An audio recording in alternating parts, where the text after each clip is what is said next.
Louis Morel vivait dans une maison où le silence pesait comme une couverture humide. Chaque matin, à 7 heures tapantes, il descendait les marches de marbre de sa demeure à Bordeaux, une villa imposante du quartier de Cauderan, héritée de plusieurs générations d'industriels. À 55 ans, il avait cessé toute activité professionnelle depuis déjà 3 ans, exactement depuis la mort d'Adrien, son unique fils, emporté dans un accident de voiture une nuit de décembre. Depuis, la fortune colossale qu'il avait bâtie n'avait plus de goût. Et les murs de la maison, autrefois animés de rires et de musique, résonnaient désormais d'un vide glacial.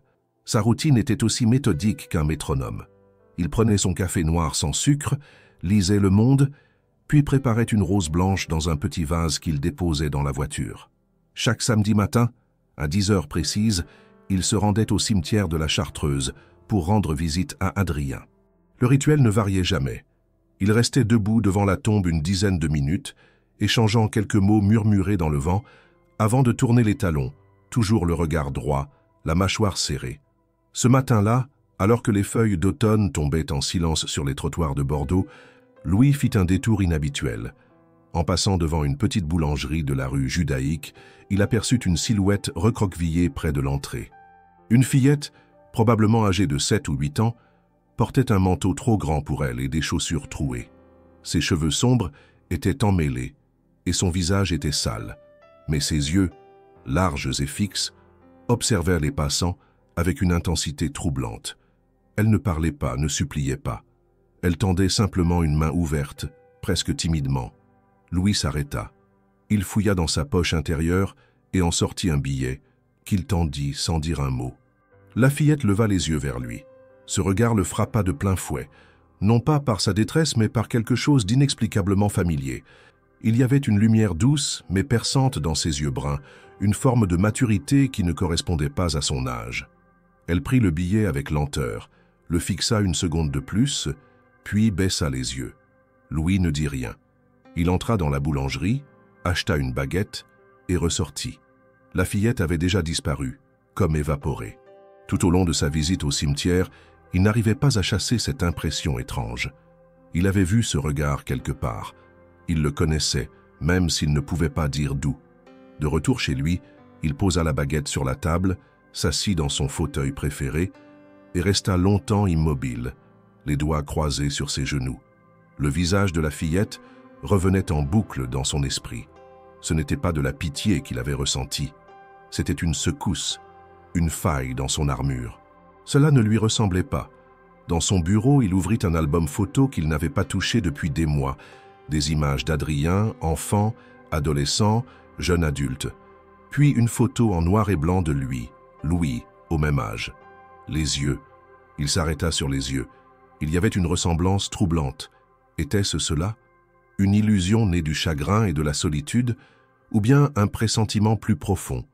Il secoua la tête, referma l'album et le replaça dans le tiroir. Ce genre de pensée ne menait nulle part. Pourtant, cette nuit-là, alors qu'il tentait de dormir, le regard de la fillette s'imposa à lui dans l'obscurité comme une vérité muette, impossible à ignorer. Et dans le silence nocturne de sa maison, un mot lui vint à l'esprit sans qu'il sache pourquoi. Retrouver. Comme si cette rencontre fortuite n'avait rien de fortuit. Comme si quelque chose venait tout juste de commencer. 3 jours s'étaient écoulés depuis la rencontre imprévue devant la boulangerie. Louis avait tenté, sans y parvenir, de chasser de son esprit le visage de la petite fille. Ce n'était pas son genre de s'attarder sur ce genre de rencontre.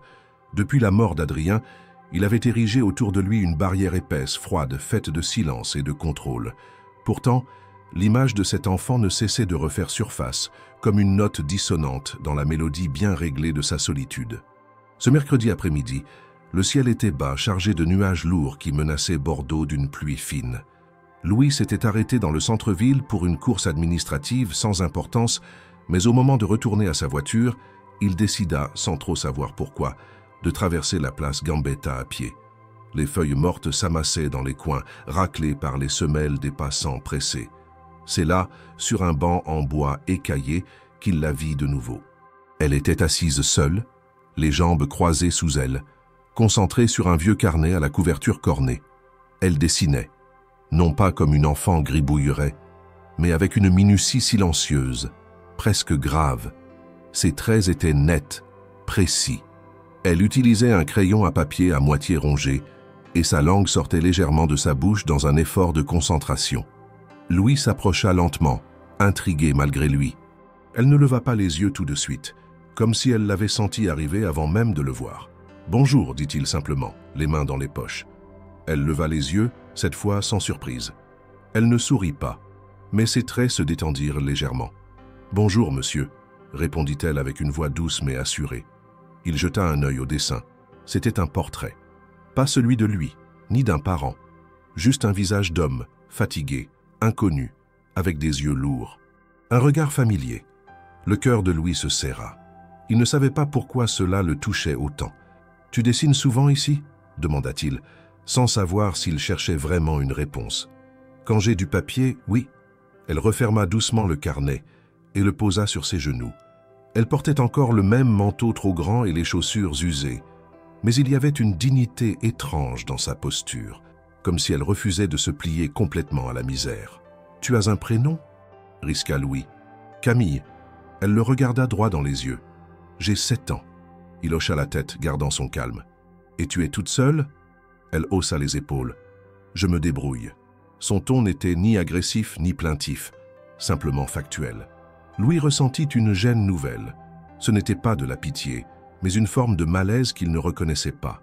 L'envie de comprendre, de savoir ce qu'elle faisait là, d'où elle venait. « Tu veux quelque chose à manger ?» proposa-t-il mal à l'aise. Elle secoua la tête. « J'ai déjà mangé, une dame m'a donné un sandwich. » Il resta là, debout, ne sachant plus quoi dire. Puis elle ajouta, comme s'il continuait une conversation commencée ailleurs, « Mon grand-père aussi avait des yeux tristes comme les vôtres. » La phrase le frappa de plein fouet. Elle n'avait rien d'accusateur ni de sentimental. Elle était dite avec une candeur brute, comme une observation d'enfant. Mais elle ouvrait une brèche. Louis ne sut pas comment réagir. Il avait l'impression qu'on venait de poser une main invisible sur une vieille cicatrice. Il se contenta de répondre, presque machinalement. « Il n'est plus là, ton grand-père » Elle secoua la tête. « Il est mort quand j'étais petite. » Louis ne posa pas d'autres questions. Il sentait que chaque mot, chaque geste pouvait faire basculer quelque chose qu'il ne comprenait pas encore. Il sortit alors son portefeuille, sortit un autre billet et tendit la main. Elle le fixa un instant, puis recula légèrement. « Je ne veux pas de votre argent aujourd'hui. » Il fut pris de court. « Pourquoi ? » « Parce que vous avez l'air triste. Et je crois que ça suffit pour aujourd'hui. » Puis elle se leva, rangea le carnet dans une petite sacoche déchirée et s'éloigna à petits pas vers les ruelles de Saint-Seurin. Louis resta planté là, incapable de bouger, le billet encore dans la main. Le vent se leva soudain, balayant les feuilles mortes autour de ses pieds. Cette rencontre le laissa plus secoué qu'il ne voulait l'admettre. De retour chez lui, il s'installa à son bureau et tenta de lire un rapport bancaire qu'il avait reçu la veille. Les chiffres dansaient devant ses yeux. Impossible de se concentrer. Il repensait à la voix de Camille, à son assurance tranquille, à cette façon étrange qu'elle avait de lire les gens. Elle n'était pas comme les autres enfants qu'il avait croisés dans la rue au fil des ans. Elle portait un monde entier sur ses épaules, sans se plaindre, sans pleurer. Dans la nuit, il rêva d'un banc, d'un carnet ouvert, d'une enfant aux yeux immenses qui le regardait sans dire un mot. Le matin venu, il se sentit épuisé, comme s'il avait marché des heures dans un désert sans fin. Et pour la première fois depuis longtemps, il attendit le samedi suivant non pas pour visiter la tombe de son fils, mais dans l'espoir diffus de recroiser une fillette inconnue qui lui avait dit, sans le savoir, quelque chose de fondamental sur lui-même. Le samedi suivant, Louis Morel prépara sa visite hebdomadaire au cimetière avec une étrange tension dans la poitrine. Depuis plusieurs jours, la silhouette de Camille, son regard calme et ses mots pesés ne quittaient plus son esprit. Il n'avait pas osé retourner à la place Gambetta, craignant peut-être de ne pas la retrouver, ou pire, de la revoir, et de devoir affronter ce qu'elle représentait. Pourtant, ce matin-là, il ressentait une nécessité sourde de revoir la tombe de son fils. Il avait besoin de silence, de terre froide, de cette présence absente qui était devenue son seul repère depuis la perte d'Adrien. Le ciel était gris uniforme, la lumière filtrée par les nuages. Il gara la voiture devant l'entrée latérale du cimetière de la Chartreuse, comme il le faisait chaque semaine, et s'avança à pas lents parmi les allées familières. La pierre tombale d'Adrien se trouvait au pied d'un vieux cyprès, sobre et poli, sans photo, seulement son nom et 2 dates gravées dans le marbre. Louis y déposait toujours la même rose blanche, s'asseyait sur le petit banc en pierre et restait en silence. Ce rituel n'avait jamais dévié, jusqu'à aujourd'hui. Quand il arriva à la hauteur de la tombe, il s'arrêta net. Une petite silhouette se tenait déjà là. Elle était immobile, droite comme une statue, regardant la pierre avec une intensité paisible. Le cœur de Louis manqua un battement. Camille. Il la reconnut aussitôt. Elle portait le même manteau, toujours trop grand, ses cheveux attachés sommairement avec un élastique usé. Elle tenait quelque chose dans la main, une feuille pliée en 4. Louis resta un instant sans bouger. Il n'arrivait pas à comprendre ce qu'il voyait. Elle n'avait pas l'air surprise. Lorsqu'il s'approcha, elle tourna légèrement la tête vers lui sans sourire. « Bonjour, monsieur Louis. » Il sentit un frisson courir dans son dos. Elle connaissait son nom. Il n'avait pourtant jamais le lui donné. « Que fais-tu ici ?» demanda-t-il, la voix plus basse qu'il ne l'aurait voulu. Camille haussa les épaules, comme si la réponse était évidente. « Je viens souvent ici. Ma mère m'a dit que mon papa est enterré là. Il s'appelait Adrien Morel. » Le silence qui suivit fut si dense qu'il semblait absorber les bruits alentours. Le vent cessa de souffler. Les feuilles ne bougèrent plus. Louis sentit le monde vaciller autour de lui. Il ne répondit rien. Ses jambes vacillaient. Il chercha un appui sur le banc de pierre, s'y assit lentement, fixant la petite fille comme si elle venait d'une autre réalité. « Adrien, ton père », parvint-il enfin à murmurer. Elle hocha la tête avec une tranquillité désarmante. « Ma maman me parlait souvent de lui.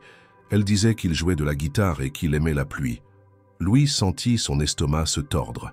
Adrien, musicien amateur, avait une guitare qu'il refusait de prêter à quiconque. Il adorait les jours de pluie, passait des heures à écouter le bruit des gouttes contre les vitres. Des souvenirs refoulés affluèrent, précis, douloureux. « Et ta maman ?»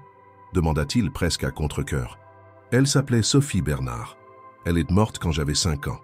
Le nom le frappa comme une pierre en pleine poitrine. Sophie Bernard. Il s'en souvenait à peine, un visage flou dans la mémoire. Une jeune femme qu'Adrien avait fréquentée brièvement, au moment où il terminait ses études. Louis ne l'avait vue que 2 ou 3 fois, au détour d'un repas ou d'un couloir. À l'époque, il n'y avait rien de sérieux entre eux. Du moins, c'est ce qu'Adrien avait laissé entendre. Louis n'avait pas creusé. Il avait toujours considéré les amourettes de son fils comme passagères, sans conséquence. Il ne s'était jamais interrogé sur les traces qu'elles auraient pu laisser. « Tu es sûr ?» bredouilla-t-il. Camille le fixa longuement, puis déplia la feuille qu'elle tenait. C'était un dessin. Une tombe entourée de fleurs et 2 personnes, une fillette aux cheveux noirs et un homme grand aux cheveux blancs, debout l'un à côté de l'autre. En bas, une écriture d'enfant indiquait « Moi et papy chez papa ». Il ne put répondre. Le dessin lui tremblait dans les mains. Les lignes étaient simples mais lourdes de sens. Elle savait. Depuis le début, elle savait. « Comment sais-tu que je suis… » Elle le coupa doucement comme si elle ne voulait pas qu'il termine cette phrase inutile. « Maman avait une photo de vous, dans une boîte avec les souvenirs de papa. Elle disait que vous étiez sévère, mais pas méchant. » Le souffle de Louis se coupa un instant. Il ne savait plus s'il devait être en colère, bouleversé ou simplement perdu. Il regarda Camille. Elle ne demandait rien. Elle n'avait pas exigé de réponse. Elle était simplement là, à sa place, comme si c'était naturel. Et c'était peut-être cela qui le désarmait le plus, cette absence de revendication. Il se leva, incapable de rester assis. Il tourna les talons, fit quelques pas, revint sur ses pas. Puis il s'accroupit devant elle. « Pourquoi tu ne m'as rien dit la première fois ?» Elle le regarda droite. « Parce que je ne savais pas si vous étiez prêt. » Il ferma les yeux un instant. Tout son corps lui semblait traversé par une vague de froid. Une enfant de 7 ans lui disait qu'il n'était pas prêt. Et elle avait raison. Il ne l'avait jamais été, ni pour être père, ni, à plus forte raison, pour devenir grand-père. Camille se rapprocha de la tombe, déposa le dessin sur la pierre, puis se redressa. « Je vais partir maintenant. J'aime pas rester trop longtemps ici. » Louis ne répondit pas. Il la suivit du regard alors qu'elle s'éloignait à petits pas, les mains dans les poches. Il resta là, debout, figé, pendant de longues minutes, les yeux rivés sur la tombe. Les mots tournaient dans sa tête, se heurtaient à des souvenirs anciens, à des douleurs jamais dites. Adrien avait eu une fille, une petite fille qu'il ne connaissait pas. Une vie entière passée dans son dos, dans le silence des non-dits. Et lui, Louis Morel, n'avait rien vu, rien su, rien cherché à savoir. Louis resta figé devant la tombe d'Adrien alors que Camille s'éloignait, son dessin délicatement posé sur la pierre froide. Le vent s'était levé, soulevant des feuilles mortes en tourbillons presque irréels.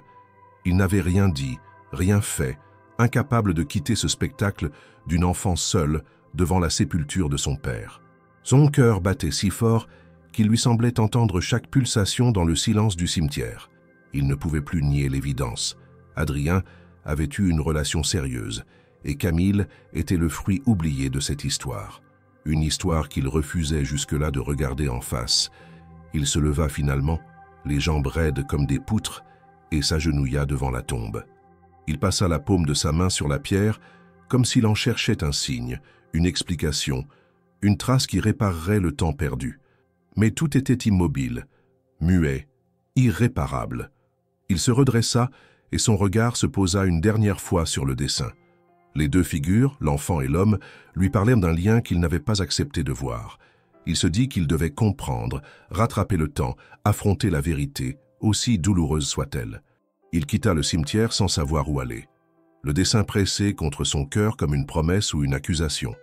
Arrivé chez lui, la maison paraissait plus vide que jamais. Il la traversa à pas lents, salua distraitement son reflet dans un miroir. Il avait été si occupé à dissimuler sa douleur depuis la mort d'Adrien qu'il n'avait jamais songé à ce que pouvait devenir l'enfant que son fils avait pu concevoir. Il n'avait jamais imaginé qu'il y aurait un visage derrière les regrets, des yeux qui cherchaient un grand-père dans l'ombre de la tristesse. Il s'effondra dans son fauteuil, poussa un soupir éreinté, puis se leva, fouilla dans le tiroir de son bureau. Parmi les factures, les lettres oubliées et les photos jaunies, il trouva un petit carnet que Sophie Bernard, paraît-il, lui avait laissé. Une ancienne adjointe administrative lui avait parlé de ce carnet peu avant de disparaître. Il l'ouvrit avec des doigts tremblants. Il y trouva quelques pages manuscrites, hachurées, des mots coupés, des dates, une confession silencieuse, un aveu peut-être. Il ne comprenait que quelques extraits. Adrien, mon amour, s'il lève les yeux, je, Camille, protégé, s'il savait, il faut. Le reste était oblitéré, difficile à lire, comme si Sophie avait arraché des pages, effacé des phrases, laissé des traces d'un secret trop lourd. Louis secoua la tête, referma le carnet, le serra contre sa poitrine. Il sentit une culpabilité l'envahir, plus crue que jamais. Il avait manqué à sa mission de père. Son silence avait étouffé une vie, une enfant grandissante qu'il n'avait jamais prise en compte. Il avait laissé le vide se creuser entre ce qu'il savait et ce qu'il devait savoir. Le lendemain, il prit rendez-vous avec l'état civil de Bordeaux, avec l'idée de confirmer l'existence d'un acte de naissance au nom de Morel, avec pour mère Sophie Bernard. Il ne savait pas ce qu'il allait faire, mais il devait savoir. À la mairie, une employée lui parla avec douceur. Elle remit la main sur un dossier confidentiel, mentionnant une fillette prénommée Camille, née 13 ans auparavant, dont la mère portait le nom de Sophie Bernard. Le père légal n'était pas mentionné. Le dossier contenait une décision de placement provisoire, une adresse d'un foyer et quelques formulaires administratifs signés par une assistante sociale. Les documents étaient froids, officiels, sans émotion, comme si tout le poids de l'histoire était renvoyé à un tas de papiers impersonnels. Louis lut les mentions légales à peine, son regard plongé dans les failles invisibles de ce dossier. À l'insu de tous, un enfant avait été écarté de sa vie, réduit à une ligne dans un fichier. Il quitta la mairie le cœur lourd, la conscience brûlante, les yeux embués. Il avait la preuve. Il avait retrouvé le lien que la vie s'était obstinée à lui cacher. Mais maintenant, que faire d'un tel secret? Il savait qu'il ne pourrait pas l'effacer. Il devait agir. Il devait trouver Camille et l'aider comme il aurait dû le faire 3 ans plus tôt. De retour chez lui, il chercha dans les pages jaunes un avocat spécialisé en droit de la famille. Il appela un cabinet réputé, demanda urgemment un rendez-vous. Il se rendit à cet entretien le lendemain matin, dans un bureau où les diplômes étaient alignés comme des trophées. L'avocat écouta le récit de Louis, son récit tremblant, entre larmes et colère. Il exposa ses intentions. Connaître les droits de cette petite fille, la rejoindre, faire reconnaître son lien de parenté, peut-être entamer une procédure pour obtenir sa garde. L'avocat hocha la tête, prit des notes, leva les yeux. « Monsieur Morel, vous allez avoir besoin de preuves irréfutables, l'acte de naissance, des témoignages, un lien affectif construit. Le système ne lâchera rien, et une personne de bonne volonté et d'émotion peut être vue comme instable. » Louis sentit un poids tomber sur ses épaules. Il savait que sa froideur naturelle serait un obstacle. Pour l'instant, il n'avait qu'un dossier administratif, un dessin, un nom et un faible carnet. Il avait besoin de preuves, de sincérité, d'un lien vivant. Il quitta le cabinet avec une liste de démarches à entreprendre. Demander des documents à l'assistante sociale, localiser le foyer où Camille se trouvait, établir son innocence morale aux yeux du juge, préparer sa propre ouverture émotionnelle. Il se rendit ensuite à l'adresse mentionnée dans le dossier.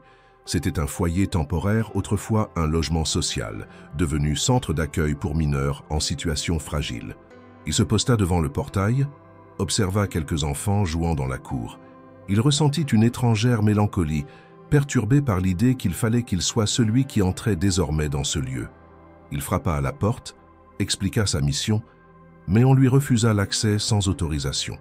Il repartit, le dossier sous le bras, écrivant chaque nom, chaque geste, comme s'il tentait de dessiner un chemin pour atteindre la vérité. Ce soir-là, il reprit le carnet de Sophie, le dessin, les papiers officiels. Il les posa sur la table du salon, tenta de reconstituer une chronologie. Il mesurait l'ironie cruelle. Il avait su aimer Adrien, pleurer sa mort, mais n'avait jamais su aimer celle qui était restée de l'autre côté de ce deuil. Il jura qu'il ferait tout ce qu'il fallait pour réparer cette absence, pour combler ce vide fait de non-dits et de temps perdus. Mais pour cela, il devait affronter l'administration, la justice, les peurs enfouies de son propre cœur. Cette décision le plongea dans une solitude nouvelle, plus lourde à porter, mais cette fois animée d'un but, trouver Camille. Cette enfant porteuse d'un nom, d'un dessin, d'un lien qui ne cesserait de le hanter tant qu'il ne l'aurait pas embrassée dans ses bras. Et ainsi, son existence prendrait un sens nouveau, enfin tissé de présence et de responsabilité, au-delà du vide du silence. Louis passa les jours suivants plongé dans un tourbillon de démarches et de questionnements. Chaque minute qui s'écoulait sans nouvelles de Camille lui pesait. L'obsession de la retrouver, de comprendre où elle vivait, dans quelles conditions, s'était imposée comme une urgence vitale. Il ne mangeait presque plus, dormait peu et ne sortait que pour avancer dans les démarches administratives. Ses gestes, ses décisions, tout était désormais dirigé par un seul objectif, renouer un lien qu'il n'avait jamais eu le droit de connaître. Ce n'était plus seulement un devoir, c'était une nécessité viscérale. Son premier espoir fut une piste laissée dans le dossier récupéré à la mairie. Une assistante sociale y était mentionnée, Madame Véronique Leclerc, en charge de plusieurs dossiers de protection de l'enfance. Il réussit à prendre rendez-vous avec elle dans un centre de services sociaux situé dans le quartier de Bacalan. Lorsqu'il entra dans le bâtiment, une odeur de papier humide et de plastique désinfecté lui sauta au visage. On le conduisit dans un bureau exigu, aux murs ornés de dessins d'enfants. Madame Leclerc l'attendait, une femme d'une cinquantaine d'années, cheveux gris attachés en chignon, regard fatigué mais franc. Il se présenta sans détour, exprima son intention, lui montra les documents qu'il avait rassemblés, la lettre de la mairie, la copie de l'acte de naissance, le carnet retrouvé de Sophie Bernard. Madame Leclerc resta silencieuse un long moment, feuilletant les papiers avec soin. Lorsqu'elle releva les yeux, son expression s'était durcie, non par hostilité, mais par méfiance professionnelle. « Monsieur Morel, je vous crois sincère, mais je dois vous rappeler que Camille a grandi sans vous. Ce genre de situation ne se corrige pas du jour au lendemain. Elle est une enfant vulnérable. Ce que vous voulez faire est possible, mais ce sera long, très long. Et vous devrez faire vos preuves, bien au-delà de votre nom ou de vos moyens. » Louis hocha la tête. Il s'y attendait. Il n'était pas là pour chercher une faveur, mais pour avancer. Madame Leclerc fouilla dans un tiroir et sortit un dossier cartonné, usé par les années. Elle le posa devant elle, l'ouvrit lentement. À l'intérieur des rapports sociaux, des évaluations, des observations scolaires. Mais ce qui attira immédiatement l'attention de Louis, ce fut une feuille colorée, glissée entre deux pages. Un dessin, encore un. Cette fois, un portrait. Et pas n'importe lequel.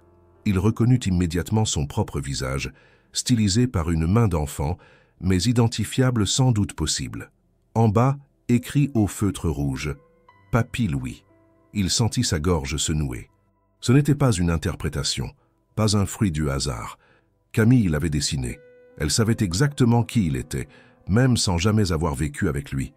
Le portrait, malgré ses proportions maladroites, transmettait une chaleur insoupçonnée. Louis sentit une pression nouvelle envahir sa poitrine. Ce n'était plus seulement une vérité administrative qu'il poursuivait, c'était un lien réel, une reconnaissance silencieuse de la part de Camille. Elle l'avait vu, reconnu, accepté, bien avant qu'il ait osé faire le premier pas. Madame Leclerc observa sa réaction sans l'interrompre. Elle parle peu, mais elle dessine beaucoup. Elle n'a jamais dit où elle avait vu votre visage. Mais quand elle a montré ce dessin à l'éducatrice, elle a simplement dit « c'est lui ». Louis se leva lentement. Il regardait autour de lui comme s'il cherchait un repère dans ce bureau trop étroit pour contenir autant d'émotions. Il demanda à voix basse « Elle est où maintenant ?» Madame Leclerc ferma le dossier, le plaça de côté. Elle est hébergée temporairement dans un foyer à Pessac, un centre transitoire. Ce ne sont pas de mauvaises conditions, mais ce n'est pas une solution stable. Et nous avons reçu récemment une demande de garde de la part d'une parente éloignée de la mère, une certaine Claudine Bernard, une tante maternelle. Louis sentit une colère froide s'allumer en lui. Et que sait-elle de Camille, cette femme? Où était-elle pendant toutes ces années? Madame Leclerc ne répondit pas immédiatement. Elle a invoqué des raisons familiales, des difficultés personnelles. Elle prétend vouloir réparer les liens du sang. Mais à titre personnel, je doute de sa sincérité. Elle ne s'est manifestée que depuis peu. Le malaise de Louis grandissait. Il sentait que cette femme pourrait être un obstacle réel, non par attachement, mais par opportunisme. Il savait ce que certaines personnes étaient capables de faire pour s'approprier un héritage, une pension, un nom. Il quitta le centre social, le dossier sous le bras, le cœur en feu. Il devait agir vite, rendre visite à Camille, lui parler, même brièvement. Prouver qu'il existait vraiment, qu'il n'était pas seulement une figure de papier dans un carnet ou un fantôme du passé. Mais lorsqu'il arriva au foyer de Pessac le lendemain matin, l'impensable s'était produit. Camille avait disparu. Les responsables du centre étaient inquiets. Elle ne s'était pas présentée au petit déjeuner. Son lit était fait, vide. Sa petite sacoche avait disparu. Aucune lettre, aucun message. Les portes n'avaient pas été forcées, mais un employé affirma l'avoir vue, la veille, en conversation discrète avec une femme aux cheveux blonds, lunettes sombres, près des grilles de l'établissement. Aucun autre détail. Louis sentit le monde se refermer sur lui comme un piège. Tout ce qu'il avait construit, recherché, remué, semblait s'effondrer en un instant. Il ne savait pas où chercher, par où commencer. Il quitta le foyer en silence, un goût amer dans la bouche, un vide au ventre. Il n'avait pas été assez rapide, et cet enfant, son sang, son espoir, venait de s'effacer une fois encore dans l'ombre d'un monde qui ne pardonne pas les absences prolongées. Il rentra chez lui et s'assit à son bureau. Il regarda les dessins de Camille, étalés devant lui comme autant d'appels muets. Et cette fois, il ne sentit pas seulement la douleur, il sentit la détermination. Camille l'attendait peut-être quelque part. Peut-être qu'elle espérait encore qu'il viendrait la chercher. Il jura qu'il ne laisserait plus le silence parler à sa place. Il irait jusqu'au bout. Les jours suivants furent d'une lenteur insupportable pour Louis. Il avait multiplié les appels, relancé l'assistante sociale, contacté les responsables du foyer, laissé des messages à la mairie, cherché en vain dans les rues de Pessac et dans les alentours. Personne ne semblait savoir où Camille se trouvait. Le signalement avait été fait, la police prévenue, mais aucune disparition officielle n'avait été déclarée par un représentant légal, ce qui ralentissait considérablement les recherches. Aux yeux de l'administration, Camille n'était qu'une enfant placée dont la situation devait être résolue selon des procédures complexes. Pour Louis, elle était sa petite fille. Pour lui, chaque heure comptait. Il passa plusieurs nuits sans dormir, arpentant les rues de Bordeaux comme un homme possédé. Il se surprenait à observer les visages d'enfants dans les parcs, à entrer dans des boulangeries ou des épiceries de quartier, espérant tomber sur elle comme lors de leur première rencontre. Il revisita même la place Gambetta plusieurs fois, espérant la revoir dessinant sur son vieux carnet. Rien. Camille semblait s'être évaporée, avalée par une ville indifférente. Au même moment, le processus judiciaire commençait à se mettre en place. Louis, déterminé à obtenir la garde légale de Camille, s'était adjoint les services de maître Frédéric Béraud, un avocat spécialisé en droit familial. Ensemble, ils constituèrent un dossier complet, comprenant les preuves du lien biologique, les documents de l'assistante sociale, les dessins de Camille, les lettres de Sophie Bernard retrouvées dans le carnet et les déclarations de Louis. L'objectif était clair, prouver que malgré son absence passée, il souhaitait désormais prendre en charge sa petite fille, lui offrir une stabilité, un cadre et un avenir. Mais tout ne se passa pas comme il l'espérait. Le premier retour du juge des affaires familiales fut froid, presque brutal. On remit en question la soudaineté de son intérêt pour Camille, son manque de lien affectif direct avec l'enfant et surtout son passé de père distant.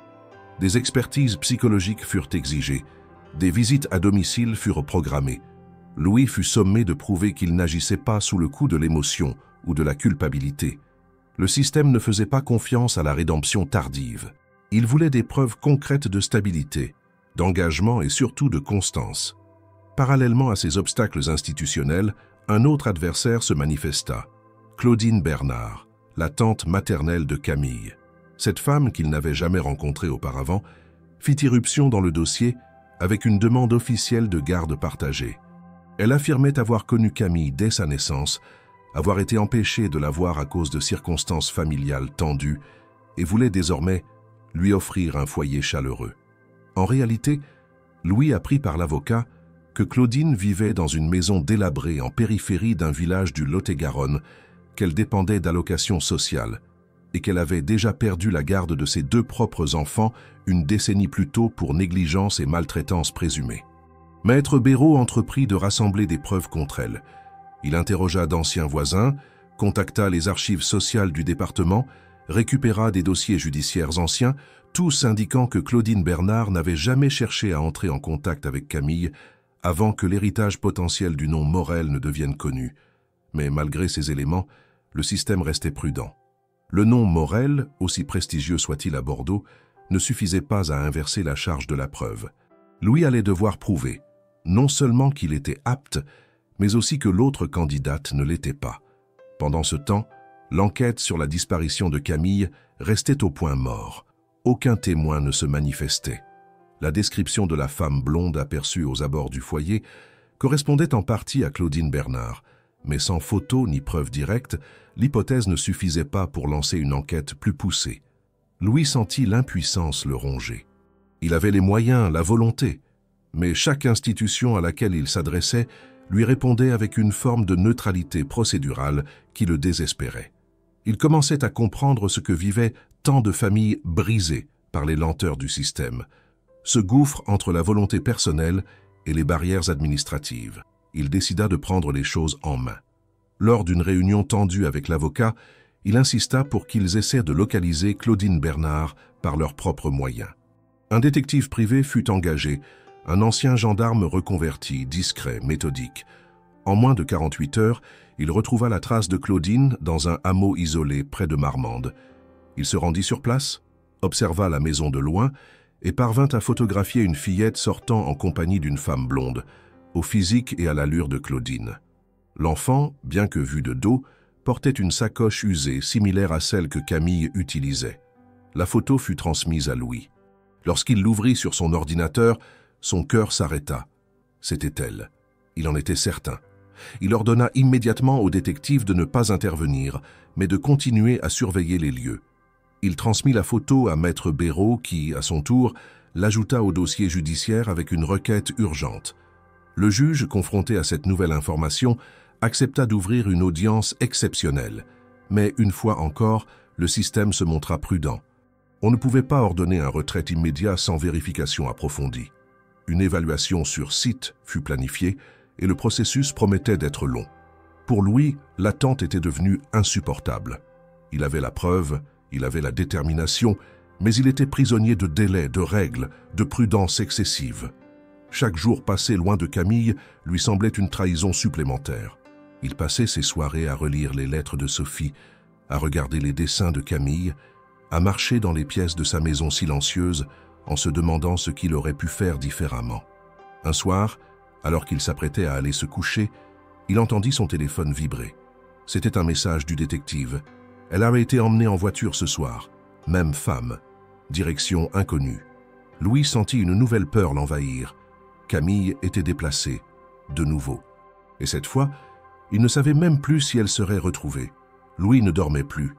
La disparition de Camille et le manque de réponse rapide des autorités l'avaient placé dans un état de tension extrême. Le message du détective privé, l'informant que Camille avait été embarquée dans une voiture sans destination connue, avait allumé une alarme profonde en lui. L'angoisse n'était plus une abstraction. C'était une douleur physique, présente dans chaque respiration, chaque battement de cœur. Il savait que la prochaine erreur, le prochain délai, pourrait le priver définitivement de sa petite fille. Le système judiciaire traînait à se prononcer et le monde semblait se refermer autour de lui. Il lui restait une seule option, la retrouver lui-même. Il se rendit au cabinet de Maître Béraud tôt le matin, les traits tirés, les yeux cernés par l'insomnie. L'avocat, malgré son professionnalisme, ne put cacher son inquiétude devant l'état de Louis. Mais ce dernier refusait toute pause, toute distraction. Il exigeait l'accès complet à tous les éléments en leur possession. Les observations du détective, les rapports transmis au juge, la description du véhicule qui avait emmené Camille. Ensemble, ils tentèrent de reconstituer un itinéraire possible à partir des images de surveillance autour du hameau. Le détective avait relevé une vieille Peugeot grise, modèle ancien, sans plaque identifiable, quittant la zone vers le sud-ouest. Louis décida alors de suivre cette piste. Il contacta un ancien collègue de son fils, Thibault, qui travaillait dans une école primaire privée du centre-ville. Adrien et Thibault avaient partagé des moments de musique, des projets artistiques et même une volonté commune d'enseigner un jour. Bien que Louis ne l'ait jamais beaucoup apprécié, le jeune homme lui devait de nombreux services financiers. Lorsqu'il l'appela, Thibault fut surpris, mais accepta de le recevoir immédiatement. Dans une salle vide au fond de l'établissement, Louis lui montra une photo récente de Camille, prise lors d'un événement dans un centre de loisirs. Il avait reçu cette image d'un contact administratif au foyer. Thibault observa la photo, fronça les sourcils. Elle me dit quelque chose. Je crois qu'elle venait souvent devant l'école. Elle s'asseyait contre le grillage. On pensait qu'elle attendait quelqu'un. Parfois, elle dessinait. D'autres fois, elle regardait par la fenêtre de la classe. Louis sentit un frisson le parcourir. Il connaissait cette scène. Il l'avait imaginée sans preuve, et maintenant, elle se confirmait. « Vous savez si quelqu'un lui parlait ?» Thibault réfléchit. « Une fois, une de mes élèves m'a dit qu'elle avait vu cette petite fille monter dans une voiture, en face de l'école. Une femme l'attendait, blonde, lunettes de soleil. » Cela confirmait la version déjà transmise par le détective. La femme blonde était bien réelle, active, et sans doute en lien direct avec Claudine Bernard. En sortant de l'école, Louis décida de visiter chaque commerce du quartier. Boulangerie, librairie, petit café. Il montra la photo de Camille à chaque commerçant, demanda s'ils l'avaient vue. À sa grande surprise, une libraire du quartier reconnut l'enfant. Oui, elle passait souvent. Elle regardait les vitrines. Une fois, je lui ai donné un cahier de croquis qui allait partir au rebut. Elle a souri, m'a dit merci, puis est repartie. Louis demanda s'il pouvait voir les caméras de surveillance extérieures du magasin. La libraire accepta, et dans les enregistrements des jours précédents, il retrouva bien Camille, de dos portant sa sacoche, mais rien sur la femme blonde. Il repartit, le cœur battant, mais renforcé dans sa conviction. Camille avait laissé des traces. Elle n'était pas invisible. Et s'il réunissait assez d'indices, il finirait par reconstruire l'itinéraire de sa fuite. Le lendemain, il retourna voir le détective privé. Ensemble, ils firent le point sur les éléments disponibles. Le modèle de la voiture identifiée dans le hameau avait été repéré sur une départementale en direction du Médoc. Le détective proposa une hypothèse. Claudine Bernard possédait peut-être un autre logement secondaire, un endroit où elle pouvait se cacher sans attirer l'attention. Ils cherchèrent dans les registres cadastraux, contactèrent de vieux réseaux. Après des heures de recherche, une adresse ressortit. Une maison inhabitée depuis plusieurs années, autrefois propriété des parents de Claudine, située à l'orée d'un petit village côtier près de Vendée-Montalivet. Louis n'attendit pas. Il se rendit sur place en personne, accompagné du détective. La maison était à l'abandon, partiellement recouverte de lierre, mais une fenêtre à l'étage avait été récemment ouverte. Il y avait des traces de pas dans la terre devant l'entrée. Sans pénétrer illégalement, ils observèrent. Une lumière était visible à la tombée du jour. Le détective proposa de surveiller discrètement durant la nuit. Louis accepta. À 3 heures du matin, une ombre se profila dans le jardin. Une silhouette d'enfant sortit de la maison, s'assit sur la marche du perron, regardant le ciel. Le détective utilisa une caméra à distance pour zoomer. Louis regarda l'écran. C'était elle, Camille. Il en eut le souffle coupé. Il voulut courir vers elle, mais le détective le retint fermement. Il n'avait pas de mandat, pas de droit d'agir ainsi. Toute intervention pouvait compromettre la suite juridique. Le lendemain matin, l'avocat fut informé. Une requête en urgence fut déposée auprès du juge, avec photos et preuves de présence. Une intervention des services sociaux fut prévue dans les 48 heures. Mais Louis ne voulait pas attendre. Il ne supportait plus l'idée de savoir Camille enfermée là, possiblement manipulée ou maltraitée. Il retourna devant la maison au matin, seul cette fois. Il attendit, dissimulé dans sa voiture. En fin d'après-midi, la porte s'ouvrit. Camille sortit, un dessin à la main qu'elle accrocha à un arbre. Louis descendit de la voiture lentement, le cœur battant. Elle le vit. Un silence passa entre eux, puis elle sourit. Pas grandement, pas comme un enfant qui saute dans les bras, mais doucement, avec la certitude qu'elle l'attendait. Et Louis sut qu'il avait eu raison de ne pas abandonner. Louis resta planté à quelques mètres d'elle, figé, les mains vides, comme incapable de franchir la distance qui le séparait de Camille. La fillette se tenait droite devant le tronc de l'arbre, observant son dessin suspendu par une pince à linge. Le vent jouait légèrement avec la feuille, la faisant danser sous la lumière déclinante du jour. Louis s'approcha lentement, chaque pas pesant de semaines d'angoisse, de recherche, de culpabilité et d'espoir. Il n'avait pas besoin de mots. Il savait qu'il n'avait pas le droit à une effusion, ni même à une attente. Il ne voulait que la voir, lui faire comprendre qu'il était là, qu'il n'avait pas abandonné. Camille tourna la tête vers lui, sans surprise ni crainte. Son regard était calme, presque mature. Il n'y avait pas dans ses yeux d'enfant cette panique qu'il redoutait. Elle avait compris, elle avait su qu'il viendrait. Elle lui dit seulement « Tu es venu ». Louis hocha la tête, incapable de parler immédiatement. Il sentit la gorge se nouer, une boule lui remonter dans la poitrine. Il aurait voulu tomber à genoux, la prendre dans ses bras, mais il savait qu'il devait rester debout, solide, digne pour elle. « Je t'ai cherché, partout. Je sais. » Elle ne bougeait pas. Elle restait là, les bras croisés dans le manteau trop grand. Il remarqua qu'elle avait maigri. Ses joues étaient à creuser, ses poignets plus fins. Il ne dit rien. Il se contenta de l'observer. Puis, elle désigna le dessin. « C'est une maison, pas celle d'ici. Une autre, une que j'ai inventée, avec une chambre à moi, avec une fenêtre qui s'ouvre sur un jardin. » Louis sentit ses entrailles se tordre. Il regarda la feuille. Un dessin d'enfant, maladroit, mais précis. Une maison en briques, des fleurs, un arbre, un soleil, et deux silhouettes devant la porte. Il reconnut la petite fille, cheveux noirs et un homme aux cheveux blancs. Ils se tenèrent la main. « Tu veux venir avec moi ?» demanda-t-il enfin, la voix tremblante. Camille le fixa longuement. « Et si tu changes d'avis, si un jour tu ne veux plus ?» Cette question le frappa de plein fouet. Elle n'avait pas dit « si tu me repousses » ou « si tu me laisses ». Elle avait dit « si tu changes d'avis ». Comme si elle était habituée à ne pas être une priorité. Comme si l'amour qu'on pouvait lui offrir était toujours conditionnel. Louis s'accroupit lentement, se mit à sa hauteur. « Je ne changerai pas d'avis. Je ne savais pas pour toi. Je ne savais rien. Mais maintenant que je sais, je suis là. Et je vais rester. » Elle ne répondit pas tout de suite. Elle le regarda encore, comme pour tester ses mots, les peser. Puis, lentement, elle s'approcha, leva la main et posa ses doigts sur la joue de Louis. Ce simple geste, presque irréel, fit céder en lui un barrage. Il sentit une larme couler sans pouvoir l'arrêter. « Je te crois », murmura-t-elle.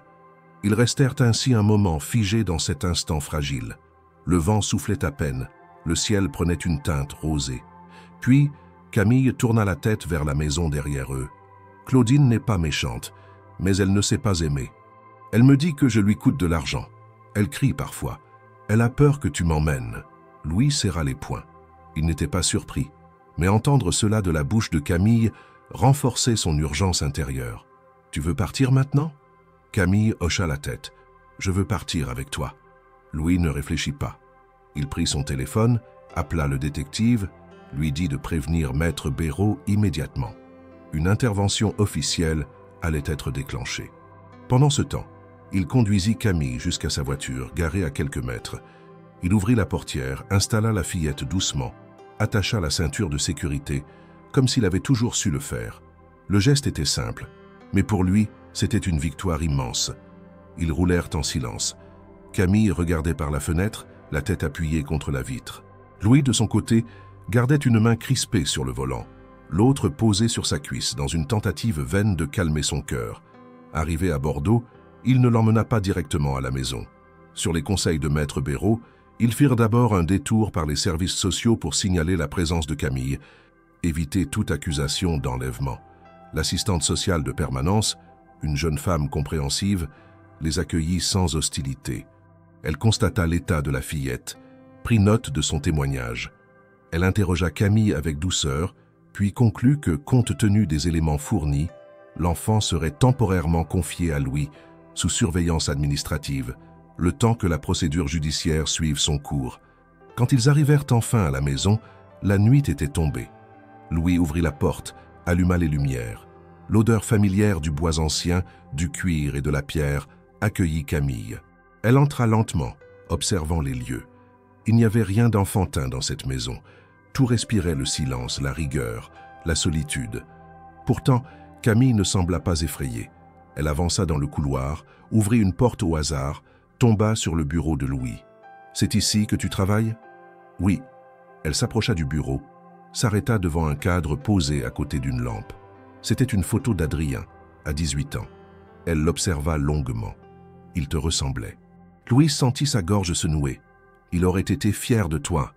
Camille posa le dessin qu'elle avait pris avec elle sur le bureau, à côté du cadre. Maintenant, il est avec nous. Louis ne répondit pas. Il la regarda simplement. Elle s'était assise sur le fauteuil, balançant légèrement ses jambes. Il alla chercher une couverture, la lui tendit. « Tu veux manger quelque chose ?» Elle haussa les épaules. « Je veux bien un chocolat chaud et un bout de pain avec du beurre. » Louis sourit presque imperceptiblement. Il n'avait pas préparé un repas depuis des années. Mais ce soir, il s'empressa de le faire, non pas par devoir, mais par envie. Une envie réelle, pleine, nouvelle. Il n'était plus seul, il n'était plus prisonnier de son passé. Camille était là, et elle n'était pas un souvenir. Elle était bien vivante, et elle était rentrée chez elle. Le lendemain matin, la lumière douce de 7 heures filtrait à travers les rideaux tirés du salon. Louis s'éveilla dans un silence nouveau, un silence habité. Il n'était plus seul dans cette grande maison vide. Dans la chambre d'amis, à l'étage, Camille dormait encore, enfouie sous une couette trop grande, dans un lit qu'il avait improvisé avec des draps fraîchement lavés.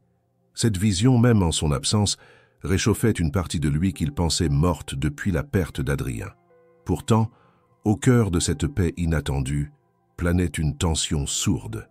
Ce répit fragile n'était que temporaire. Il le savait. La justice ne fonctionnait ni sur l'affection, ni sur les desseins d'enfants, ni sur les regrets. Il allait devoir prouver devant un tribunal qu'il avait la capacité légale, émotionnelle et morale d'être le tuteur de Camille. Ce ne serait pas une formalité. Ce serait un combat. Dès 8h30, Louis était dans le bureau de Maître Béraud, l'air fatigué mais déterminé. L'avocat l'accueillit avec le même calme méthodique que d'habitude, mais un pli soucieux barrait son front. Il avait reçu un courrier du juge des affaires familiales. Une audience avait été fixée pour statuer sur la demande de garde déposée par Claudine Bernard. La requête de Louis y serait aussi examinée, mais le tribunal n'entendait pas trancher à la légère. Une enquête sociale complète avait été ordonnée. Des visites domiciliaires inopinées, des entretiens avec Camille, une évaluation psychologique de Louis et des rapports sur son comportement parental potentiel allaient être menés dans les semaines à venir. C'était le début d'une procédure longue et intrusivement détaillée. Le premier entretien eut lieu 3 jours plus tard, avec une assistante sociale mandatée par le tribunal. Elle se présenta à l'improviste en fin de matinée, un carnet à la main et un regard professionnel. Louis l'accueillit avec courtoisie, lui proposa un café, mais elle déclina. Elle souhaitait voir la maison, poser des questions sur les routines, la scolarité prévue pour Camille, les ressources éducatives. Louis répondit avec précision, montra les chambres, les livres qu'il avait ressortis, les vêtements qu'il avait achetés, les démarches qu'il avait entamées pour une inscription dans une école proche. Camille, bien qu'un peu intimidée, participa à l'entretien, montrant ses dessins, parlant de son quotidien avec simplicité. L'assistante sociale ne laissa transparaître aucune émotion. Elle remercia, nota tout et repartit en promettant un rapport dans les 10 jours. La semaine suivante, ce fut au tour d'un psychologue d'évaluer Louis. Dans un cabinet impersonnel du centre-ville, il répondit à des questions sur son passé familial, sa relation avec son fils, ses motivations. Il dut évoquer les regrets, les absences, les maladresses de père qu'il n'avait jamais avouées à personne. Il parla aussi de la découverte de Camille, du bouleversement que cela avait provoqué, de cette sensation d'avoir une chance de réparer ce qui avait été brisé. Le psychologue l'écoutait, prenait des notes. Il n'émettait aucun jugement, mais Louis savait que tout serait disséqué. Pendant ce temps, Claudine Bernard ne restait pas inactive. Son avocat présenta des documents attestant de sa volonté de prendre soin de Camille, des lettres de proches témoignant de sa bonne foi, une déclaration dans laquelle elle affirmait avoir été écartée de la vie de sa nièce par des tensions familiales et des décisions administratives injustes. Elle insistait sur ses liens du sang, sur sa stabilité relative, sur son désir de réunir ce qu'il restait de leur famille. Ces arguments, bien que creux pour Louis, pouvaient peser dans la balance d'un juge soucieux de maintenir une continuité maternelle. Camille, elle, semblait naviguer ce tumulte avec une lucidité désarmante. Elle continuait à dessiner, à observer Louis, à lui poser des questions sur Adrien, sur la maison, sur la vie d'avant. Un soir, alors qu'il dînait, elle lui demanda « Tu crois qu'ils vont me reprendre ?» La question était posée sans peur, mais avec une inquiétude voilée. « Je vais tout faire pour que non, Camille. Je te le promets. Et si eux gagnent, tu viendras quand même me voir ?» Louis sentit une faille s'ouvrir en lui. Il prit sa main, la serra doucement. « Je ne te laisserai pas, quoi qu'il arrive. » Elle hocha la tête, simplement. Elle ne demandait pas de grandes déclarations. Elle voulait des gestes constants, des paroles vraies. L'audience approchait. Maître Béraud avait finalisé le dossier. Les rapports sociaux étaient globalement favorables à Louis, malgré quelques remarques sur son passé émotionnellement fermé. Le rapport psychologique soulignait une prise de conscience tardive, mais profonde, et une volonté sincère de réparer. Camille avait été entendue à huis clos par un magistrat pour enfants. Elle avait parlé calmement de son attachement à Louis, de sa vie chez lui, de la peur de devoir repartir. L'auditeur avait noté sa maturité et la clarté de ses préférences. Mais rien n'était gagné. Le matin de l'audience, Louis se leva très tôt. Il repassa mentalement chaque élément du dossier. Il avait préparé un témoignage personnel qu'il souhaitait lire à la fin. Camille serait présente, mais entendue séparément. Il devait faire face à Claudine, à son avocat, à la rigueur du tribunal. Il savait qu'il n'était pas un grand orateur. Il ne savait pas jouer avec les émotions. Mais il avait la vérité, le vécu et l'amour qu'il avait appris à construire jour après jour avec Camille. En entrant dans la salle d'audience, il sentit son cœur battre plus fort que jamais. Les murs étaient gris, les bancs durs, les visages fermés. Il s'assit à la droite de son avocat, croisa brièvement le regard de Claudine, puis se concentra sur ce qu'il devait défendre. Une vie nouvelle, un lien redécouvert, une famille reconstruite. Il n'avait plus peur. Parce qu'il savait, au fond de lui, que quoi qu'il arrive, il était enfin devenu quelqu'un capable de se battre pour ceux qu'il aimait. La salle d'audience n'avait rien de solennel pour Louis. Elle n'était pas un lieu de justice dans l'abstrait, mais un champ de bataille concret où se jouait le droit de Camille à vivre avec lui. Assis à côté de Maître Béraud, il gardait les yeux fixés sur la table devant lui, les mains jointes, les doigts crispés, comme pour contenir l'angoisse qui montait en lui à chaque minute. Le juge, une femme d'une 60aine d'années au visage marqué par les années de service, entra, salua brièvement les parties, puis s'installa sans cérémonie. Elle feuilleta les dossiers posés devant elle avec une efficacité mécanique, cochant des documents, lisant des résumés à voix basse. Louis n'entendait que des bribes. Évaluation psychologique favorable, attachement manifesté par l'enfant, opposition de la partie requérante, absence de lien affectif antérieur. Chaque mot semblait être une pièce du puzzle qu'il ne pouvait plus contrôler. Claudine Bernard se tenait de l'autre côté de la salle, droite, vêtue de sombre, accompagnée de son avocat. Elle affichait une contenance assurée, presque impassible, mais Louis percevait une tension dans sa posture, un tremblement dans ses mains. Elle savait que sa position était fragile. Elle savait que les faits jouaient contre elle. Pourtant, elle conservait cette expression figée, comme si elle comptait sur un renversement inattendu. Le juge ouvrit la séance en résumant l'objet du débat. La garde de l'enfant mineur Camille Bernard, née de la défunte Sophie Bernard et du défunt Adrien Morel, pour laquelle 2 demandes concurrentes avaient été déposées. D'un côté, celle de Claudine Bernard, tante maternelle de l'enfant citant les liens de sang et une volonté de continuité familiale. De l'autre, celle de Louis Morel, grand-père paternel, dont le lien biologique ne faisait plus aucun doute, mais dont l'implication dans la vie de l'enfant n'avait commencé que récemment.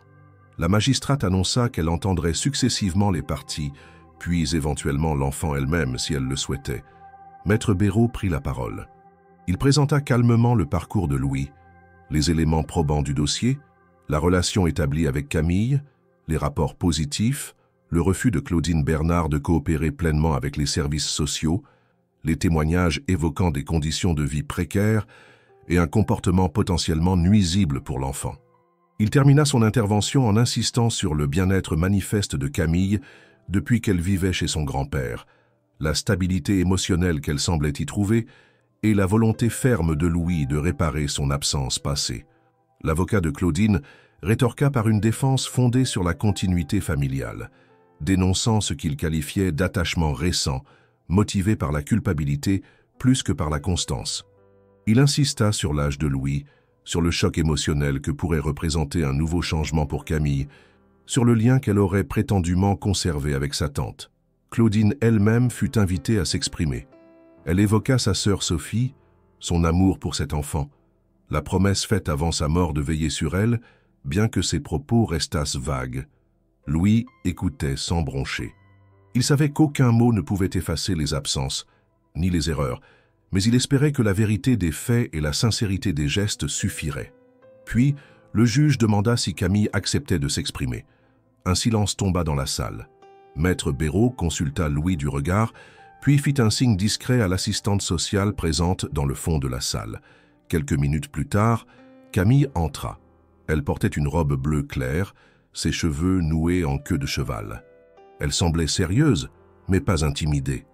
Elle alla s'asseoir à côté de la magistrate qui se pencha vers elle avec douceur. « Camille, tu sais pourquoi tu es là aujourd'hui ? » ?»« Oui. Tu veux bien nous parler un peu ?» Elle hocha la tête. Le juge l'invita à parler librement. Camille prit une inspiration, regarda d'abord Louis, puis fixa la magistrate avec une assurance calme qui surprit toute la salle. « J'ai été chez plusieurs personnes depuis que maman est morte. J'ai souvent dormi dans des lits qui n'étaient pas à moi. J'ai attendu, parfois longtemps, que quelqu'un me demande ce que je voulais.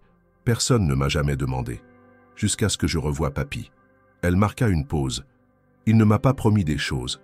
Il ne m'a pas dit que tout serait facile. Il m'a juste regardé comme si j'existais vraiment. Il a attendu que je sois prête. Il m'a laissé choisir. Et je l'ai choisi, moi. Un murmure léger parcourut la salle. Le juge prit des notes, mais son expression restait neutre. Camille poursuivit. « Je veux rester avec lui. Pas parce qu'il est riche, pas parce qu'il est mon grand-père, mais parce que quand je suis avec lui, je me sens chez moi. » Le silence qui suivit était total. Même Claudine baissa les yeux un instant. Louis, quant à lui, serrait les poings pour contenir les larmes. Il n'osait bouger. Il ne voulait pas troubler cet instant où Camille venait, à sa manière, de redéfinir le mot « famille ». Le juge remercia la fillette, qui retourna calmement s'asseoir à côté de l'assistante sociale. L'audience reprit, mais le ton avait changé. Les arguments juridiques continuaient, les articles de loi étaient évoqués, les procédures rappelées. Pourtant, dans l'air, il y avait quelque chose d'inexprimable, une vérité simple dite par une enfant qui n'avait demandé qu'à être aimée sans condition. Au terme de 2 heures supplémentaires, le juge annonça que la décision serait rendue dans 1 semaine, le temps de relire tous les éléments. Aucune mesure conservatoire ne serait modifiée. Camille resterait chez Louis dans l'intervalle. Maître Béraud accepta la décision avec calme. Claudine sembla résignée. Dans les couloirs du tribunal, alors que Louis s'apprêtait à sortir, Camille marcha à ses côtés en silence. Elle s'arrêta soudain, le regarda et lui dit « Tu vas toujours me vouloir même si je ne suis pas à toi pour de vrai ?» Louis s'agenouilla devant elle, la regarda droit dans les yeux. « Je te veux pour ce que tu es, pas pour ce que dit un papier. » Elle hocha lentement la tête, et pour la première fois, elle glissa sa main dans la sienne sans hésitation. Le matin où la lettre du tribunal arriva, Louis s'éveilla avec le souffle court, comme si son corps entier avait anticipé l'impact d'une vérité imminente. Il avait passé les jours précédents dans une attente crispée, évitant de projeter la moindre certitude. Même Maître Béraud, d'habitude si sûr de ses analyses, n'avait émis qu'une prudence mesurée. La décision de la juge allait sceller l'avenir de Camille, et Louis refusait de considérer un scénario où elle lui serait arrachée. Il avait vu l'évolution de leurs liens, vécu les silences partagés, les regards pleins de confiance nouvelle, les gestes simples d'un quotidien enfin construit ensemble. Pourtant, il savait que la justice ne se nourrissait ni d'instinct ni d'émotions, mais de faits, de lignes administratives, d'interprétations de rapports. Il descendit à la boîte aux lettres comme on descend vers un verdict. L'enveloppe blanche, barrée du sceau du tribunal de Bordeaux, pesait plus lourd qu'un livre. De retour dans le salon, il s'assit, l'ouvrit avec lenteur, les mains tremblantes. La décision tenait sur 4 pages, mais une phrase, en gras, retint immédiatement son regard. La garde définitive de l'enfant Camille Bernard est attribuée à Monsieur Louis Morel. Il relut la phrase 3 fois. Elle restait immobile, stable, inaltérable. Elle était réelle. Il posa la lettre sur la table, se leva, marcha jusqu'à la fenêtre. Il ne cria pas, ne sourit pas. Il ferma simplement les yeux, laissa une longue respiration traverser son corps. Ce n'était pas la joie euphorique qui montait en lui, mais un soulagement profond, une sorte d'apaisement intérieur, comme si une guerre silencieuse s'était enfin achevée. Il monta doucement les escaliers. Camille était encore en pyjama, assise sur le tapis de sa chambre, entourée de crayons de couleur. Elle leva les yeux quand il entra, sans se presser. Louis s'accroupit devant elle. Le juge a décidé. Elle cessa de dessiner. Et il lui tendit la lettre. « C'est officiel, tu restes avec moi. » Elle prit la feuille, la lut sans vraiment la lire. Puis, elle la posa à côté d'elle, leva les yeux vers lui et dit « Tu allais me garder même si ce n'était pas officiel, hein ?» Louis hocha la tête. « Je ne t'aurais jamais laissé partir. » Elle se jeta alors contre lui, les bras autour de son cou, un geste instinctif, total, qu'elle n'avait jamais eu auparavant. Il la serra doucement, respirant son odeur d'encre et de savon. Dans ce contact, il sentit la légitimité qu'aucun document ne pouvait offrir. Elle l'avait choisi, il l'avait retrouvé, et désormais, la loi confirmait ce qu'il savait déjà. Mais cette victoire fut vite entachée d'une inquiétude soudaine. L'après-midi même, l'école téléphona pour signaler que Camille, inscrite depuis peu, ne s'était pas présentée et qu'elle avait été vue blême en arrivant dans la cour. Louis, d'abord surpris, raccrocha sans attendre et fonça vers l'établissement. Quand il arriva, on l'informa que Camille avait été prise d'un malaise et conduite en urgence à l'hôpital Saint-André. Il courut jusqu'au service pédiatrique, traversant les couloirs d'un pas précipité, le cœur battant à tout rompre. Il retrouva Camille allongée dans un lit, branchée à une perfusion, entourée d'infirmières calmes. Un médecin s'approcha. Elle a fait une poussée de fièvre importante, probablement liée à une infection virale. Rien de grave en soi, mais elle est affaiblie. Louis s'approcha du lit. Camille ouvrit les yeux, le regarda sans dire un mot. Il lui prit la main, la serra doucement. Elle était brûlante. Il ne bougea pas. Il resta à son chevet toute la nuit, assis dans un fauteuil inconfortable, sans fermer l'œil, sans quitter sa main. Il ne pensait pas au dossier, ni au jugement, ni à Claudine Bernard. Il pensait seulement à elle, à cet enfant dont il avait ignoré l'existence pendant si longtemps et qu'il ne supporterait plus de perdre. Au matin, la fièvre avait baissé. Le médecin parla d'un virus saisonnier, de repos nécessaire, de sortie possible sous quelques jours. Louis passa son temps à lui lire des livres, à lui raconter des anecdotes sur Adrien, à dessiner maladroitement sur des blocs-notes. Camille riait parfois, dormait beaucoup, mais restait calme. Elle ne se plaignait pas. Elle observait Louis d'un regard qui disait plus que des phrases. 3 jours plus tard, ils rentrèrent à la maison. Camille était encore fatiguée, mais apaisée. Dans la voiture, elle demanda « Tu avais peur ?»« Oui. » Elle hocha la tête, comme pour dire qu'elle aussi. Une fois à la maison, Camille monta s'installer dans sa chambre. Louis resta dans le salon, un mug de café tiède à la main, observant la lettre du tribunal posée sur la table. Il n'avait jamais voulu être grand-père. Il n'avait pas été prêt à être père non plus, d'ailleurs. Mais aujourd'hui, il se rendait compte que la vie n'attendait pas la préparation, qu'elle imposait ses responsabilités sans mode d'emploi, et qu'il avait enfin décidé de les prendre, non pas parce qu'il le fallait, mais parce qu'il le voulait. Il monta la rejoindre dans sa chambre. Elle lisait un livre, ses jambes repliées sous elle. « Tu sais, » dit-elle sans le regarder, « je pense que maman aurait été contente. » Il s'assit au bord du lit. « Tu crois ? » ?»« Oui, parce que tu me regardes comme elle me regardait, comme si j'étais importante. » Il lui caressa doucement les cheveux, puis lui dit « Tu es importante, Camille, et tu le seras toujours. » Elle ne répondit pas. Elle posa simplement sa tête contre son bras. Et dans ce geste, Louis comprit que tout avait changé, définitivement. La maison de Louis avait longtemps été un espace figé dans le deuil. Chaque pièce, chaque meuble, chaque silence respirait l'absence. Depuis la mort d'Adrien, le temps semblait y avoir cessé de circuler. Tout y était resté figé dans une sorte de solennité muette. Mais depuis l'arrivée de Camille, cette immobilité avait commencé à se fissurer, subtilement d'abord, puis de façon plus nette. Le changement ne s'était pas imposé avec fracas. Il s'était insinué dans le quotidien, dans les détails, une chaussure oubliée sous un fauteuil. Un dessin collé de travers sur le réfrigérateur, une brosse à dents violette posée à côté de la sienne dans la salle de bain. Autant de petites preuves d'une nouvelle présence, vivante, légère, persistante. Camille avait rapidement investi l'espace qui lui avait été donné. Sa chambre, au départ froide et impersonnelle, s'était remplie de couleurs. Elle avait accroché ses dessins au mur, disposé ses peluches sur le lit, transformé un coin de la pièce en atelier d'art miniature avec ses crayons, ses carnets, ses feuilles volantes. Louis, sans le montrer ouvertement, observait cette transformation avec une émotion constante. Il n'intervenait pas, ne dictait rien. Il apprenait à laisser faire, à observer, à accompagner. L'autorité qu'il exerçait autrefois comme un masque, comme une carapace, s'effaçait peu à peu au profit d'une écoute qu'il ne s'était jamais autorisée. Chaque matin, Camille descendait dans la cuisine, entraînant ses chaussettes sur le parquet, le visage encore marqué par le sommeil.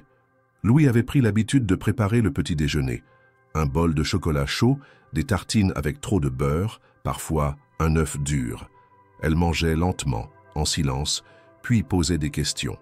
Des questions simples, mais toujours chargées de sens, sur son père, sur les goûts d'Adrien, sur son enfance à lui. Elle voulait comprendre, relier les morceaux d'une histoire dont elle n'avait reçu que des bribes. Louis répondait comme il pouvait. Il cherchait les souvenirs avec prudence, comme s'il découvrait lui aussi une version inédite de son fils à travers les yeux de Camille. Les après-midi étaient rythmés par les devoirs, les promenades, les visites occasionnelles au parc public. Camille aimait dessiner les gens assis sur les bancs, les couples qui passaient, les enfants qui couraient. Elle se perdait dans l'observation et Louis restait à côté, patient, prêt à répondre si elle l'appelait. Il n'avait plus besoin de combler le silence par des phrases. Il avait appris à partager sa présence autrement. Dans la voiture, elle chantonnait parfois, mal, mais avec entrain. Elle demandait à passer les mêmes chansons en boucle. Et Louis, qui n'avait jamais eu la moindre tolérance pour la répétition, se surprenait à appuyer sur le bouton de redémarrage sans une plainte. Un dimanche, alors qu'ils préparaient un gâteau au chocolat ensemble, Camille fit tomber la farine. Un nuage blanc s'éleva, recouvrit le plan de travail et elle éclata de rire. Louis, dans un autre temps, aurait haussé le ton, parlé de gaspillage, de désordre. Ce jour-là, il se mit à rire avec elle, d'un rire vrai sans retenue, qu'il ne s'était pas permis depuis des années. Ils passèrent l'après-midi à nettoyer la cuisine, couverts de farine, les mains poisseuses de pâte et le cœur léger. Le gâteau sortit brûlé du four, mais ils le mangèrent quand même. Camille déclara qu'il était parfait, et Louis, pour une fois, la crut sur parole. Le soir venu, ils s'installèrent sur le canapé du salon. Camille s'endormit contre son bras, pendant un vieux film en noir et blanc. Il ne bougea pas. Il resta là, immobile, à écouter sa respiration régulière, à sentir la chaleur de son corps et à contempler la scène comme on regarde une vérité qu'on n'osait plus espérer. Il se dit que rien de ce qu'il avait accompli dans sa vie ne valait plus que cet instant précis. Quelques jours plus tard, alors qu'il passait devant une vitrine de photographie ancienne dans une rue commerçante, Camille s'arrêta brusquement. Elle fixa une image encadrée, placée en évidence au centre. Une photo en noir et blanc, légèrement jaunie, représentant un jeune homme souriant, une guitare à la main accoudée à une barrière. Louis sentit son cœur se serrer. C'était Adrien. La photo avait été prise lors d'un festival local, peu avant sa mort, et était exposée là dans le cadre d'une rétrospective sur les artistes bordelais disparus trop tôt. Camille se tourna vers lui, les yeux écarquillés. « C'est lui, hein ?» Louis hocha lentement la tête. « Oui, c'est ton père. » Elle resta là, en silence, absorbée par l'image. Puis elle dit « Il avait l'air heureux. » Il l'était. Quand il jouait de la guitare, rien ne pouvait l'atteindre. « Tu crois qu'il m'aurait aimé ?» Louis posa une main sur son épaule. « Il t'aurait adoré, Camille. » Elle ne répondit rien. Elle reprit sa marche, doucement. Mais quelque chose en elle semblait s'être ancré. Une nouvelle pièce venait de trouver sa place dans le puzzle de son identité. Ce soir-là, en rentrant à la maison, Camille dessina, longuement. Elle s'enferma dans sa chambre, ne descendit que pour manger, puis retourna s'isoler. Louis respecta son besoin d'intimité. Il savait que certaines choses ne se partagent pas immédiatement. Le lendemain matin, elle lui tendit une feuille au petit déjeuner. Un dessin coloré, plein de détails. Une grande maison en briques, un jardin, un arbre. Devant la porte, 3 personnes. Un homme aux cheveux gris, une petite fille et un jeune homme tenant une guitare. Louis contempla l'image un long moment. « Tu veux qu'on l'encadre » demanda-t-il. Elle sourit. « Oui, et qu'on le mette dans l'entrée. Pour que ce soit la première chose qu'on voit en rentrant. » Il acquiesça. Et il comprit alors que la maison n'était plus simplement son refuge à lui. Elle était devenue leur foyer. Le printemps s'était installé lentement sur Bordeaux, et avec lui, la lumière avait retrouvé sa place dans les rues, sur les toits, dans les jardins. La maison de Louis, autrefois fermée sur elle-même, respirait désormais à un autre rythme. Le matin, les fenêtres étaient ouvertes, et l'odeur du pain grillé se mêlait à celle de l'air frais. Le soir, les lumières restaient allumées plus longtemps, et Camille remplissait les murs de ses dessins, de ses chansons à demi apprises, de ses récits d'école. Louis, de son côté, avait appris à marcher à côté d'elle, à être présent sans écraser, à écouter sans interrompre. Une nouvelle vie s'était tissée entre eux, faite de gestes simples, de confiance lente, de présence réelle. Un jour, sans raison particulière, Camille demanda s'il pouvait aller au cimetière. Ce n'était ni une date importante, ni un anniversaire. Mais la requête fut posée avec calme, et Louis accepta aussitôt. Il comprit qu'elle avait besoin de cette visite, non par obligation, mais comme une étape à franchir à son rythme. Ils prirent la voiture en fin de matinée, le soleil déjà haut dans le ciel. Camille portait un petit sac qu'elle avait rempli sans dire ce qu'il contenait. Le cimetière de la Chartreuse était calme comme à chaque fois. Les allées bordées d'arbres jetèrent des ombres longues sur les pierres claires. Louis connaissait chaque détour, chaque gravier, chaque banc. Il ne venait plus aussi souvent qu'avant. Il n'en ressentait plus le même besoin lancinant. Depuis l'arrivée de Camille, il avait trouvé un autre moyen de se souvenir d'Adrien, plus vivant, plus doux. Mais ce jour-là, il marcha à nouveau dans ces allées avec une autre intention. Il n'était plus seul, et il ne portait plus uniquement le poids du chagrin. Ils arrivèrent devant la tombe. Camille resta un instant en retrait, puis s'approcha lentement. Elle observa la pierre, les lettres gravées, le nom de son père qu'elle n'avait jamais connu, mais dont elle apprenait un peu plus chaque jour à travers Louis. Elle sortit de son sac un dessin plié, soigneusement protégé. Elle le déplia, le lissa avec la paume de la main, puis le posa délicatement sur la pierre. C'était une scène colorée. Un homme jouant de la guitare sur un banc, une petite fille assise à côté de lui, et un homme plus âgé les regardant en souriant. Le dessin était précis, riche en détails, empreint d'une tendresse évidente. Louis s'agenouilla à côté d'elle sans rien dire. Camille parla alors doucement, presque pour elle-même. « Je sais que je ne t'ai jamais vu, et que tu ne m'as jamais tenu dans tes bras. Mais je sais que tu es là quand je joue, quand je ris, quand papy me regarde comme tu l'aurais fait. Maman disait que tu étais un rêveur. Moi, je rêve parfois que tu me parles, et je veux que tu saches que ce n'est pas fini. Tu m'as laissé à lui, et lui, il a su me garder. » Louis ne put retenir l'émotion. Pas des larmes bruyantes, mais un silence intérieur si dense qu'il en avait le souffle coupé. Il regarda le dessin posé sur la tombe, et pour la première fois depuis des années, il ne ressentit ni vide ni douleur aiguë. Il sentit une forme de paix, rare, précieuse. Ce lieu qui avait été pour lui un sanctuaire de solitude devenait maintenant un espace partagé, réconcilié. Camille s'assit sur le petit banc de pierre, balançant doucement les jambes. Elle lui tendit la main. Il la prit. Ils restèrent ainsi un moment, main dans la main à regarder la pierre gravée comme on regarde un chapitre refermé, non avec résignation, mais avec la certitude que l'histoire continue, autrement. Sur le chemin du retour, ils parlèrent peu. Camille s'endormit dans la voiture, la tête contre la vitre. Louis la regarda dans le rétroviseur, le cœur rempli d'un sentiment nouveau. Il n'était plus l'homme froid et seul qu'il avait été. Il n'était pas devenu un héros non plus.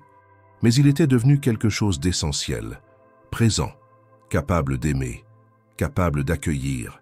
De retour à la maison, il l'aida à sortir de la voiture sans la réveiller. Il la porta jusqu'à sa chambre, la coucha doucement, remit la couverture sur ses épaules. Avant de sortir, il s'attarda un instant. Sur son bureau, le dessin du cimetière était déjà reproduit en double.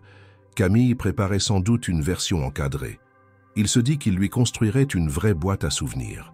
Pas pour remplacer ce qu'elle avait perdu, mais pour enrichir ce qu'elle avait trouvé.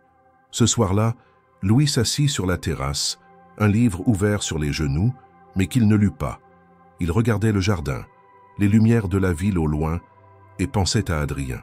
Il pensa à tout ce qu'il n'avait pas eu le temps de se dire, mais aussi à ce que Camille, sans le savoir, lui avait permis de comprendre. La perte ne s'effaçait pas, elle se transformait. Et dans cette transformation, il avait trouvé une forme de vérité. Dans le silence de la nuit tombante, il murmura un mot qu'il n'avait plus prononcé depuis des années. Merci. Et dans ce simple mot, il y avait tout. Le passé, le présent, et cette certitude nouvelle. Il n'était plus seul. Camille avait fait de lui un homme entier. Adrien avait laissé derrière lui bien plus qu'un vide.